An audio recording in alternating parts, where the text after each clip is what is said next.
नमस्कार, मैं हूं आपके साथ अंकिता पाल। बुलेटिन की शुरुआत करते हैं। प्राकृतिक सौंदर्य और जैव विविधता से भरपूर राजभवन देहरादून में बहुत ही जल्द बटरफ्लाई गार्डन बनकर तैयार हो जाएगा। ये गार्डन आगंतुकों को तितलियों के रंग बिरंगे संसार को देखने के साथ साथ उनके संरक्षण को भी बढ़ावा देगा। और इस संबंध में राज्यपाल लेफ्टिनेंट जनरल गुरमीत सिंह ने भी प्रमुख वन संरक्षक डॉक्टर धनंजय मोहन और साथ ही वन विभाग के अन्य अधिकारियों के साथ चर्चा की है। प्रमुख वन संरक्षक डॉक्टर धनंजय मोहन ने बताया कि गार्डन की कार्य योजना तैयार कर ली गई है। उन्होंने ये भी बताया कि गार्डन में तितलियों के लिए उपयुक्त स्थानीय पौधे भी लगाए जाएंगे जो तितलियों को आकर्षित करते हैं। ये उनके जीवन चक्र को पोषित करने में मदद करेंगे। उन्होंने ये भी बताया कि उत्तराखंड में तितलियों की 500 से भी ज्यादा प्रजातियां पाई जाती हैं जो यहाँ की समृद्ध जैव विविधता को दिखाती हैं। राजभवन परिसर में पहले से ही कई प्रकार के पेड़ पौधे और पुष्प वाटिकाएं मौजूद हैं जो तितलियों और पक्षियों के लिए अनुकूल वातावरण देते हैं।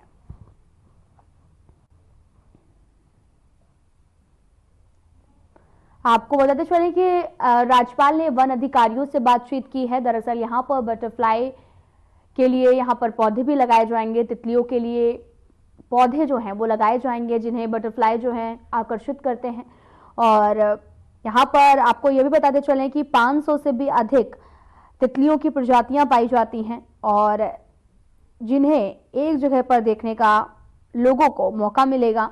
और इस पर बातचीत जो है वो लगातार चल रही है और एक गार्डन जो है वो बनकर तैयार हो जाएगा जहां पर आगंतुकों के लिए उसे खोला जाएगा। तितलियों के लिए यहाँ पर पौधे लगाए जाएंगे और साथ ही आपको ये भी बताते चलें कि जिनके पोषण में, उनके चक्र के पोषण में मददगार भी साबित होंगे ये पौधे।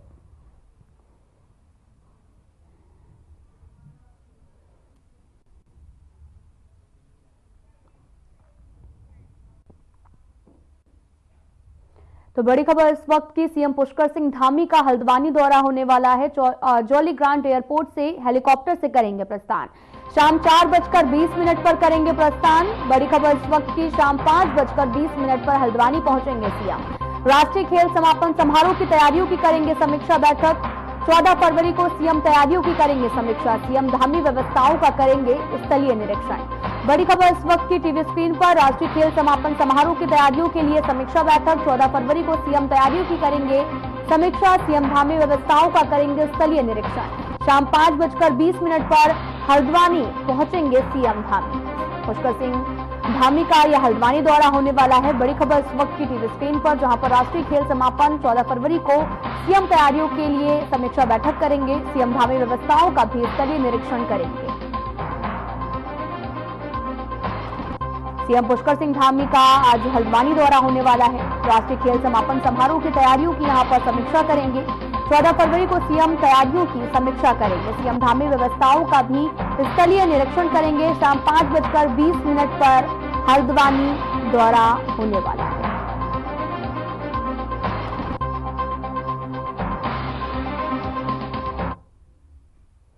कृषि मंत्री गणेश जोशी ने प्रधानमंत्री फसल बीमा योजना के तहत उत्तरकाशी के किसानों की सेब की फसल का मुआवजा जल्द देने के निर्देश दिए हैं। साथ ही उन्होंने देरी की वजह से जांच के निर्देश भी दिए हैं।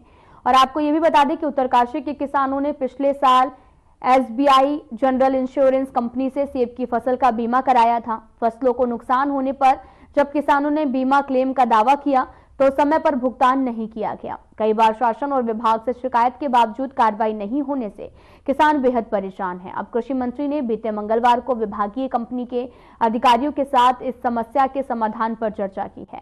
बीमा भुगतान में देरी पर नाराजगी जताते हुए उन्होंने जल्द कार्रवाई के भी निर्देश दिए हैं।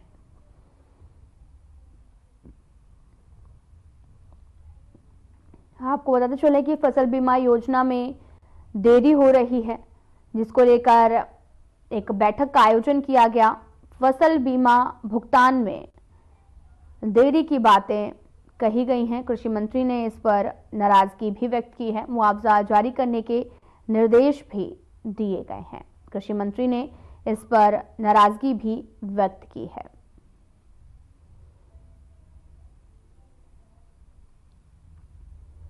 फसल बीमा भुगतान में अब देरी हो रही है, जिससे तमाम तरह की परेशानियां किसानों में देखने को मिल रही हैं। फसल बीमा भुगतान के लिए कहा गया है। कृषि मंत्री ने इस पर नाराजगी भी व्यक्त की है।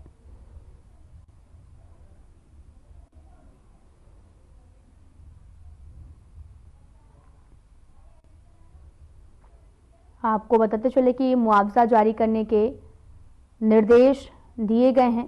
पूरा मामला देहरादून से है। दरअसल फसल बीमा का भुगतान बहुत देरी से हो रहा है, जिस दौरान किसानों को तमाम तरह की परेशानियों का सामना भी करना पड़ रहा है, जिसको लेकर तमाम तरह के बैठकें जो हैं वो आयोजित की गई और निर्देश भी यहां पर दिए गए हैं। कृषि मंत्री ने इस पूरे मामले पर नाराजगी भी व्यक्त की है।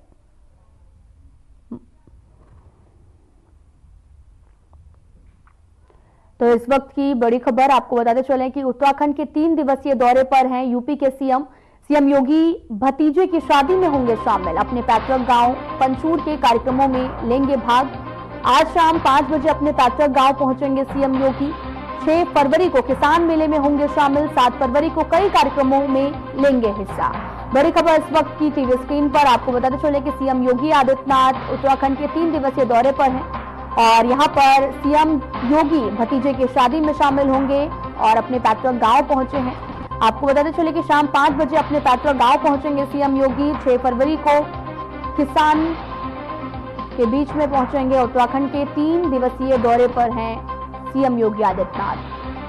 अपने भतीजे की शादी में शामिल होंगे, कई कार्यक्रमों में हिस्सा लेंगे 7 तारीख को और 5 बजे आज अपने पैतृक गांव पहुंचेंगे। 6 फरवरी को किसान मेले में भी शामिल होने की बात कही गई है। दरअसल 3 दिनों के दौरे पर सीएम योगी आदित्यनाथ हैं। बड़ी खबर है इस वक्त की टीवी स्क्रीन पर, जहां पर आपको बताते चले कि 7 फरवरी को कई कार्यक्रमों में भी हिस्सा लेंगे। शाम 5 बजे आज पैतृक गांव पहुंचेंगे सीएम योगी। 6 फरवरी को किसान मेले में भी शामिल होंगे। पौड़ी से इस वक्त की बड़ी खबर, उत्तराखंड के 3 दिवसीय दौरे पर हैं यूपी के सीएम योगी आदित्यनाथ। 7 फरवरी को कई कार्यक्रमों में भी हिस्सा लेंगे। अपने भतीजे की शादी भी अटेंड करेंगे और साथ ही 6 फरवरी को किसान मेले में भी शामिल होंगे। उत्तराखंड में आयोजित हो रहे नेशनल गेम्स में ताइक्वांडो को लेकर इंडियन ओलंपिक संघ के पत्र के बाद में मची खलबली के बीच में हल्द्वानी के इंदिरा गांधी स्पोर्ट्स कॉम्प्लेक्स में ताइक्वांडो प्रतियोगिता शुरू होने वाली है, जहां पर ओलंपिक संघ द्वारा तैनात किए गए नए निदेशक एस दिनेश कुमार ने बताया कि 30 राज्यों के 245 खिलाड़ी ताइक्वांडो प्रतियोगिता में हिस्सा लेने के लिए हल्द्वानी पहुंच गए हैं। उनकी यह जिम्मेदारी दी गई है कि ताइक्वांडो प्रतियोगिता पूरी तरह से निष्पक्ष पारदर्शी तरीके से कराई जाए, जिनका 8 फरवरी को समापन होगा।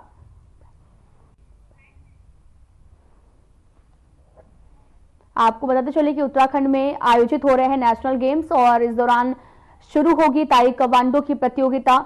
8 फरवरी को प्रतियोगिता का समापन भी होगा। दरअसल नेशनल गेम्स उत्तराखंड में लगातार जारी हैं और इस दौरान ताइक्वांडो प्रतियोगिता का भी आयोजन किया जा रहा है और शुरू होगी ताइक्वांडो की प्रतियोगिता। और इस दौरान आपको यह भी बताते चले कि 8 फरवरी को प्रतियोगिता का समापन भी जो है वो किया जाएगा। तस्वीरें आपको दिखा रहे हैं जहां पर ताइक्वांडो प्रतियोगिता आयोजित होगी।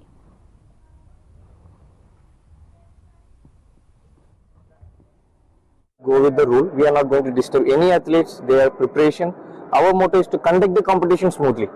The allegation which came, the GTCC ने action लिया है, उसको 50% of the referees have removed. So 50% of the new referees. Okay, so with that we are going to work to make everything smooth. Total team कितनी change की गई है? Technical team total 42 था पहले, अभी 21 is the same and 21 is replaced. That means 50% of the technical official change.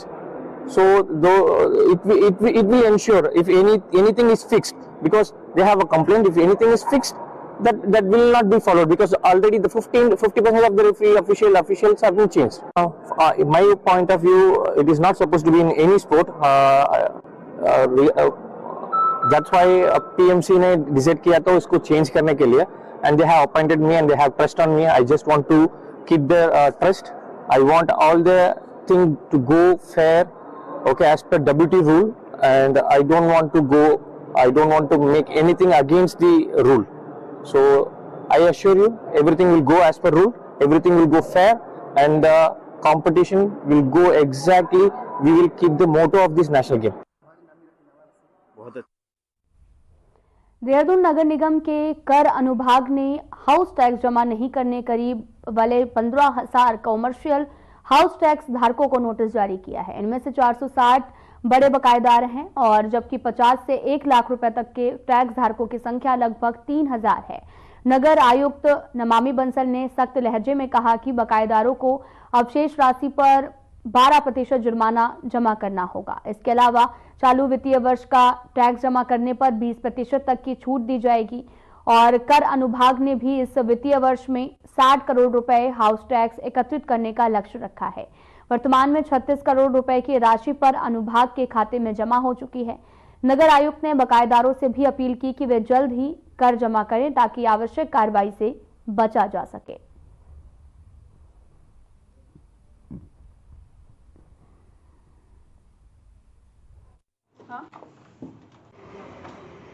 हमारी कई श्रेणियां हैं। कुछ बड़े बकायेदार हैं जो कि लगभग 460 हैं। उसके अलावा 1 लाख से 50,000 तक के जो बकायेदार हैं वो लगभग 3,000 उनकी संख्या है। इस प्रकार से कुल मिलाकर के 14 से 15,000 हमारी सारे बकायेदार की संख्या है और उन सभी को बिल के रूप में बिल भेजा गया है प्रॉपर्टी टैक्स का जो उनका इस वित्तीय वर्ष का ड्यू है और उसी को एक नोटिस के फॉर्म में रिमाइंडर के तौर पर भेजा गया है कि वो ससमय अपने हाउस टैक्स या प्रॉपर्टी टैक्स को जमा करा लें और किसी भी प्रकार की अनावश्यक कार्रवाई से बचें।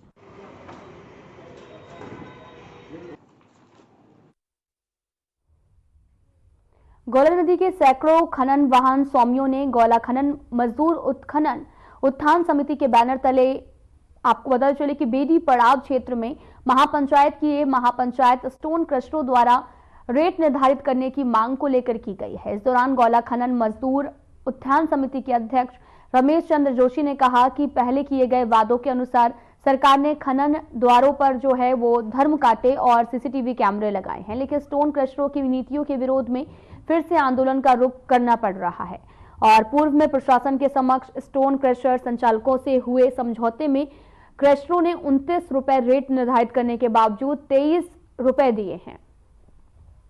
उन्होंने कहा कि इस बार फिर से वही रेट दिए जा रहे हैं, लेकिन जब हमारे रेट कम किए गए थे तो जनता को इसका लाभ मिलना चाहिए।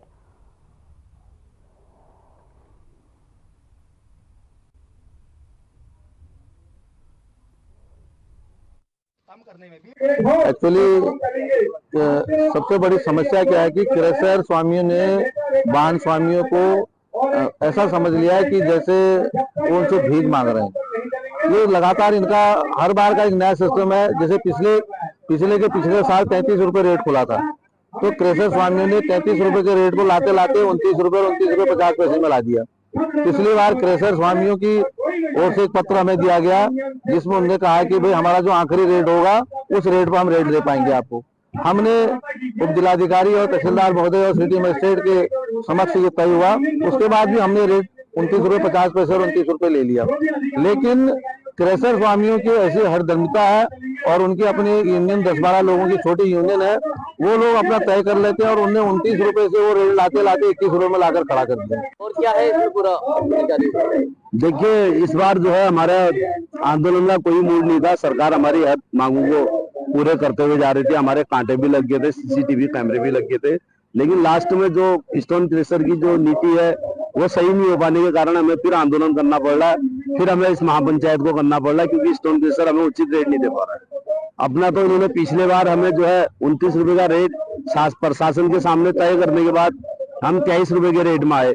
हम कहते हैं हमारा रेट आप गिराइए, लेकिन आप पब्लिक को भी तो फायदा पहुंचाइए। अपना भी तो क्रश्ड माल को कम रेटों में बेचिए। अपना मार्जिन हो उसी रेट में बेचते हैं। आज 95 रुपए कुंटल रेता बेच रहे हैं और हमें कहते हैं कि आप 28 रुपए का भाड़ा ले, तो ये कहीं से कहीं तक नहीं है ना। वो अपना मार्जिन पूरा 45 से 50 रुपए लेना चाहते हैं। तो हम चाहते हैं कि हम गरीब आदमी, हमारी गाड़ियां फाइनेंस है, हम जो है खुद गाड़ी चलाने वाले हैं, हम बेरोजगार आदमी है, आप हमें भी कुछ भाड़ा दीजिए। हम अपनी गाड़ी में 500 रुपए नहीं बचा पा रहे और ये अपने जो है 1 कुंटल में 55 रुपए 60 रुपए कमा रहे हैं।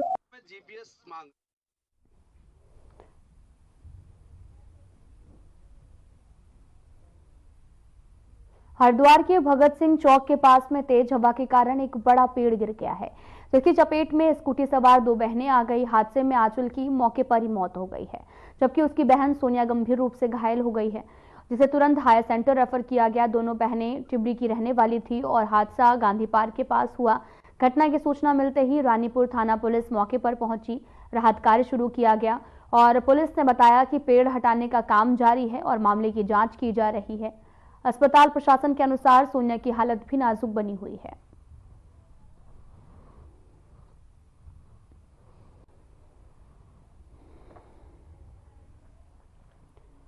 एक की मौत का मामला जो है वो सामने आया है, दूसरा गंभीर रूप से घायल हो गया है, जिसे अस्पताल में इलाज के लिए भर्ती कराया गया है। चपेट में स्कूटी सवार युवतियां भी आई हैं, जिसमें से एक की मौत हुई है, दूसरा गंभीर रूप से घायल है और जिसे अस्पताल में इलाज के लिए भर्ती कराया गया है। दरअसल तेज हवा से स्कूटी पर अचानक से पेड़ गिर गया। इसमें 2 स्कूटी सवार युवतियां आ गई हैं। एक युवती को गंभीर चोट आई है, जिसे अस्पताल में भर्ती कराया गया और एक की मौके पर मौत हो गई है।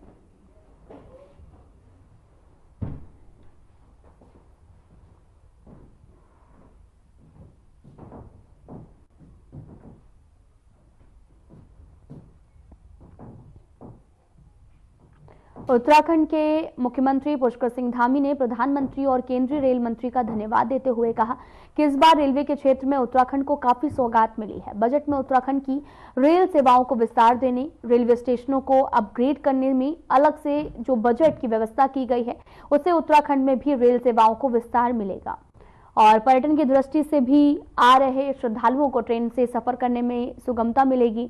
उत्तराखंड के पर्यटन को भी अधिक गति मिलेगी और पहले भी उत्तराखंड की रेल सेवाओं को बेहतर करने के लिए आपको बताते चलें कि कई बार स्पेशल पैकेज भी दिया जा चुका है। बावजूद उसके अलग से बजट की व्यवस्था से उत्तराखंड की रेल सेवाओं को और विस्तार मिलेगा, राज्य प्रगति की ओर अग्रसर होगा।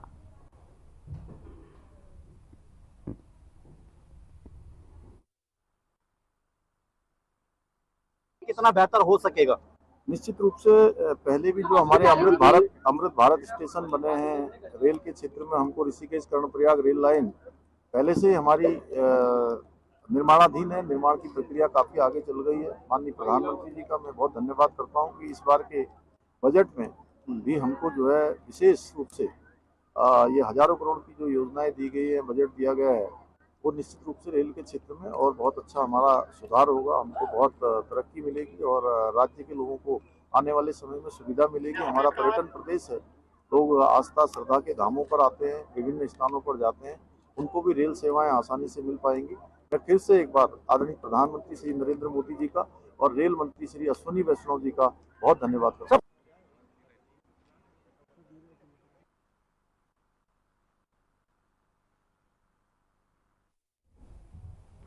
मुख्यमंत्री पुष्कर सिंह धामी ने देहरादून के सर्व मैदान में आयोजित मानक मेले कार्यक्रम में हिस्सा लिया। इस अवसर पर उन्होंने भारतीय उत्पादों की गुणवत्ता और वैश्विक प्रतिस्पर्धा में बनाए रखने के लिए मानक ब्यूरो की भूमिका पर विशेष जोर दिया। मुख्यमंत्री ने अपने संबोधन में कहा, हमारे विकसित भारत के संकल्प को पूरा करने में भारतीय मानक ब्यूरो की बहुत महत्वपूर्ण भूमिका है। भारतीय उत्पाद केवल अंतर्राष्ट्रीय स्तर पर ही नहीं बल्कि उसमें भी उच्च स्तर के होने चाहिए। इसे सुनिश्चित करने में BIS महत्वपूर्ण भूमिका निभा सकता है।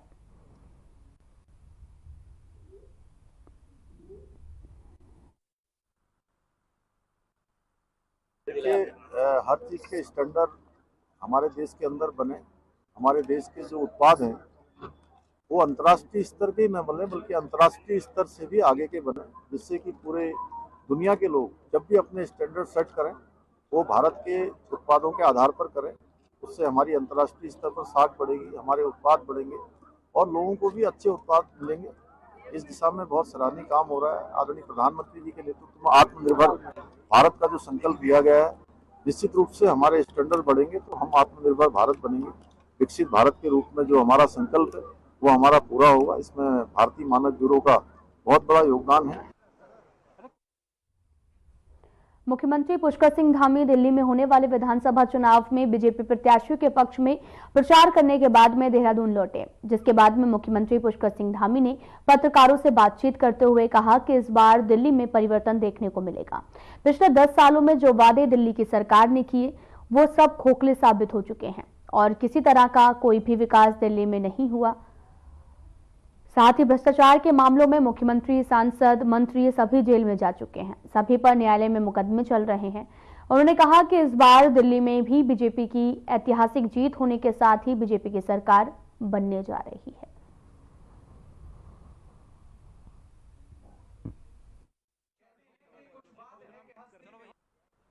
दिल्ली में इस बार परिवर्तन की बयार है। इस बार वहां पर आपदा की सरकार ने पिछले 10 सालों में जो तमाम बड़े बड़े वायदे किए थे और बड़ी बड़ी बातें की थी वो सब खोखली साबित हुई हैं।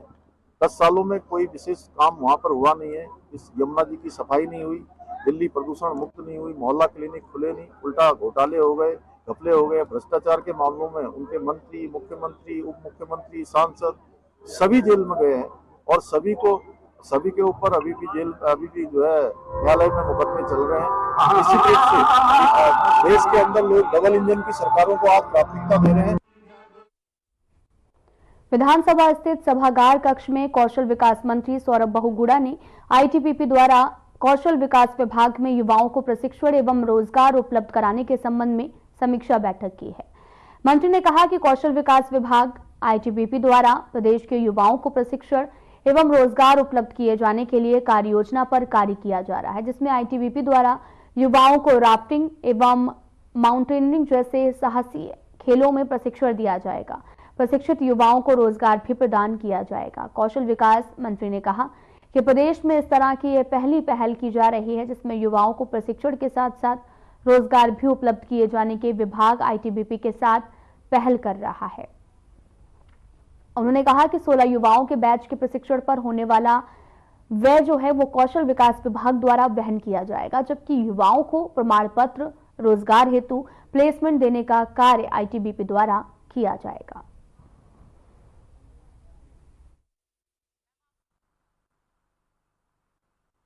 आज एक मीटिंग हमारे कौशल विभाग, स्किल डेवलपमेंट विभाग ने और आईटीबीपी के जो हमारे गुंजियाल जी हैं उनके साथ हुई है और उसमें आईटीबीपी से हमने रिक्वेस्ट करी थी पिछली बार कि अगर आप स्किल डेवलपमेंट विभाग में भी हमारे साथ मिलके युवाओं को ट्रेन करने में और उनको रोजगार दिलाने में मदद कर सकते हैं तो आप कोई प्रोग्राम है तो ऐसा बताइए। तो आज आईटीबीपी से संजय गुंजियाल जी और उनकी टीम ने हमको एक प्रपोजल सौंपा है जिसमें वो राफ्टिंग और माउंटेनियरिंग में हमारे उत्तराखंड के बच्चों को ट्रेन करना चाहेंगे और उसके बाद उनको जॉब क्रिएशन करेंगे। ये पहली बार पहल होगी कि स्किल डेवलपमेंट विभाग और आईटीबीपी फिर एमओयू साइन करेगा और उसमें 16 बच्चों का एक बैच होगा जिसका जो भी खर्चा है वो स्किल डेवलपमेंट विभाग देगी।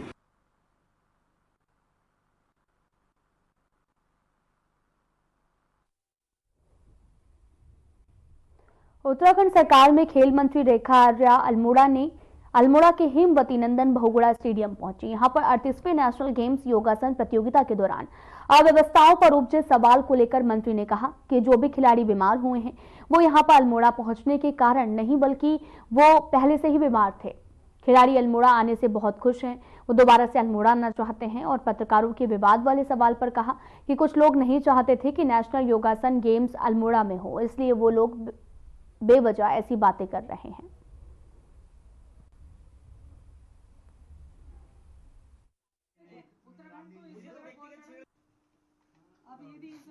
ये कह सकती हूँ कि अल्मोड़ा में योगासना को लेकर माननीय मुख्यमंत्री जी के सहयोग के साथ में अपने पहाड़ी जनपदों में 38 नेशनल गेम का इवेंट रखवाने का एक संकल्प लिया गया और उस संकल्प को आप हम सब लोग शिखर तक में पहुंचते हुए आज लगातार हम देख रहे हैं।